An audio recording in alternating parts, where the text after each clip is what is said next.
PLC Programming for Industrial Automation. In this video we will delve into the basics of PLC programming for industrial automation. Whether you are new to PLC, Programmable Logic Controllers, or looking to refresh your knowledge, this video aims to provide you with a solid foundation to get started. We will explore the key concepts, programming languages and practical applications of PLCs in industrial settings. Throughout the video we'll cover essential topics such as PLC architecture, input/output modules, ladder logic, programming, timers, counters, and basic troubleshooting techniques. Additionally, we will discuss the importance of safety protocols and best practices to ensure reliable and efficient operation. By the end of this video you will have a solid understanding of PLC programming principles and gain the confidence to start implementing PLCs in industrial automation scenarios. If you found this video helpful and want to dive deeper into PLC programming, make sure to subscribe to our channel and hit the notification bell to stay updated with our future content.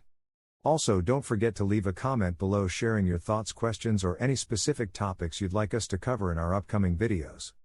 The first PLC was introduced in the late 1968s. A programmable logic controller is an industrial computer. It is designed to help in the control of manufacturing processes. The automobile sector was the first industry to deploy PLCs into its operations. Dick Morley is considered as the father of PLC as he had invented the first PLC, the Moticon 084, for General Motors in 1968. 1971 General Motors unveiled the first design Logitrol. 1973 Moticon 184 THR, first commercial PLC design. 1975 Moticon introduced a microprocessors distributed controller. 1975 In the same year Moticon 384 is released as first PLC with digital process algorithm for continuous control. 1977 Allen Bradley launches the PLC-2 on Intel 8080 microprocessor.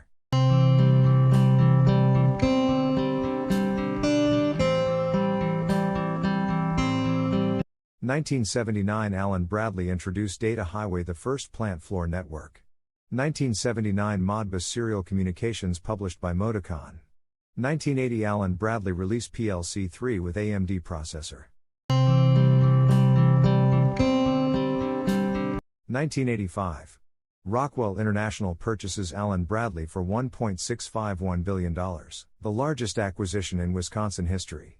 1986 The massively popular PLCS platform is introduced. Try Allen Bradley, used by over 450.000 platforms throughout the world. 1991 Allen Bradley releases the first SLC 500, a platform that was smaller and more affordable than the PLCS with a reduced instruction set. 1994 Moticon introduces the Quantum Range, the first truly open approach to automation control. 1997 The Moticon brand transfers from Gould Electronics to Schneider Electric, becoming their fourth master brand. 1997 The rack-based Control Logics platform is introduced to the market. It was faster than any PLCS or SLC and had more memory with support for communication cards inside the rack. 2000 The launch of web-based automation for remote supervision of automated production processes. This integrated PLCs and other components with Ethernet and Internet protocols.